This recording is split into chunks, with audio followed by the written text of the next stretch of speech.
Welcome to PreMath. In this video, we have got this green shaded triangle ABC along with this perpendicular AD, as you can see in this given diagram, such that this side AB length is being represented by 3x minus 1, whereas this side AC is 3x plus 1. And moreover, this segment BD length is x, and the segment CD length is 2 times x. And now our task is to calculate the area of this green shaded triangle ABC. Please don't forget to give a thumbs up and subscribe. And please keep in mind that this figure may not be 100% true to the scale. Let's go ahead and get started. And here's our very first step, since we are interested in calculating the area of this triangle ABC.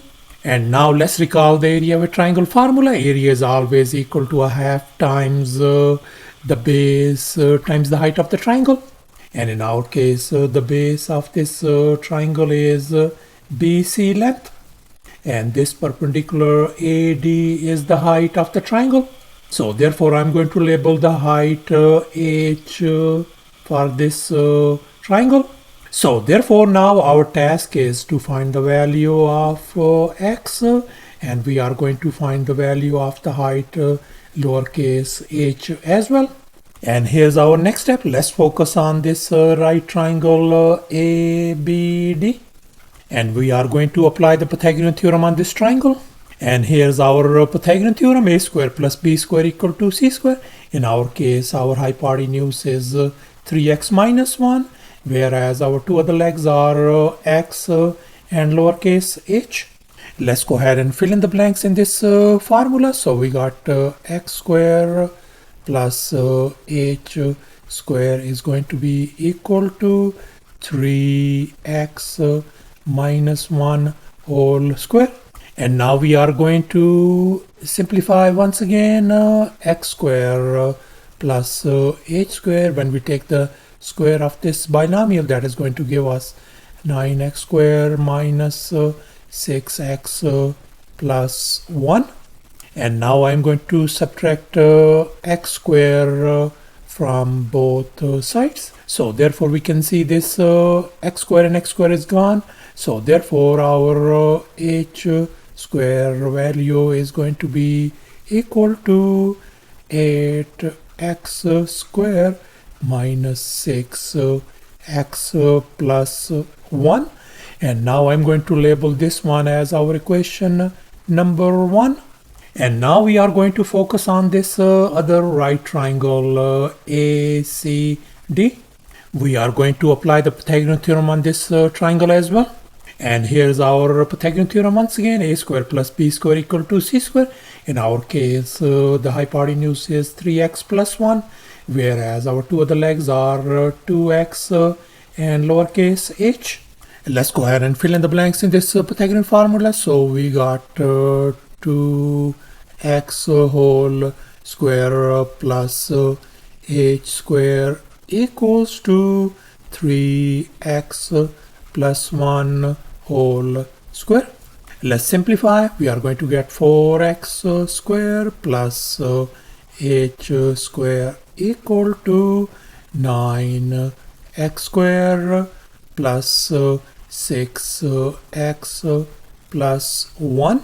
And now I'm going to subtract 4x square from both sides, and there they are gone.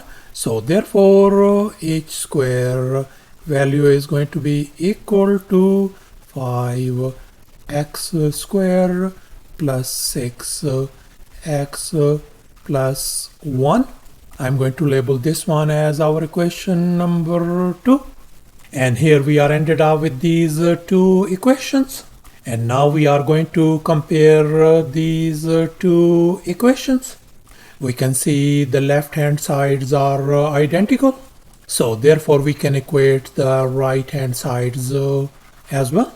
So therefore we can write 8x square minus 6x plus 1 is going to be equal to 5x square plus 6x plus 1. And now we can see this 1 and 1, they are gone. And now I'm going to move everything to the left hand side.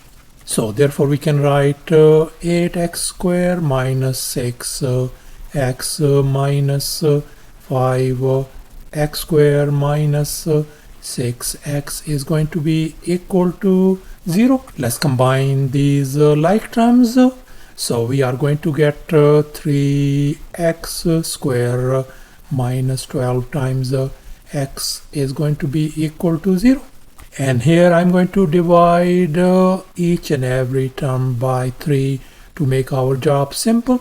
So therefore we are ended up with this x square minus 4x equal to 0. And now we are going to factor out x. So we ended up with x times x minus 4 equal to 0.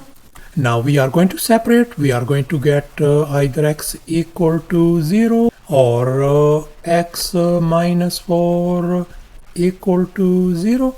So we got either x equal to 0 value, or for this equation our x value is going to be positive 4. And now we can see x equal to 0 value is not feasible since we are dealing with this side length. So therefore we are going to reject x equal to 0 value and we are going to accept x equal to 4. So thus our x value turns out to be equal to 4. And now let's focus on this equation 2. And here I have copied down equation 2, h square equal to 5x square plus 6x plus 1. And now I'm going to substitute x equal to 4 value over here to solve for h. So therefore h square is going to be equal to 5 times 4 square plus 6 times 4 plus 1. Let's simplify furthermore. H square equal to 5 times 16 plus 24 plus 1. So therefore our h square value is going to be simply 105. And now I'm going to undo this square by taking square root on both sides of this equation. So therefore our height lowercase h value simply turns out to be the square root of 105. So thus our height h value simply turns out to be the square root of 105. And here if I substitute x value is 4, and here 2 times x is going to give us 8. And likewise this side AB length is going to be 11. This side AC length is going to be 13. And finally the base of this triangle BC length is going to be 4 plus 8 is going to give us 12. And here's our final step. Now we are going to calculate the area of this green shaded triangle. And now let's recall the area of a triangle formula once again. Area equals to a half times base times the height of the triangle. And here the base of this triangle is 12. The height is square root of 105. So therefore this green shaded triangle area is going to be a half times base is 12 times the height is square root of 105. And now if we simplify, that is going to give us 6 times the square root of 105 square units, the area of this green shaded triangle. So thus after all the calculations and manipulations, the area of this green shaded triangle turns out to be 6 times the square root of 105 square units. And that's going to be approximately equal to 61.482 square units as well. And that's our final answer. Thanks for watching, and please don't forget to subscribe to my channel for more exciting videos. Bye.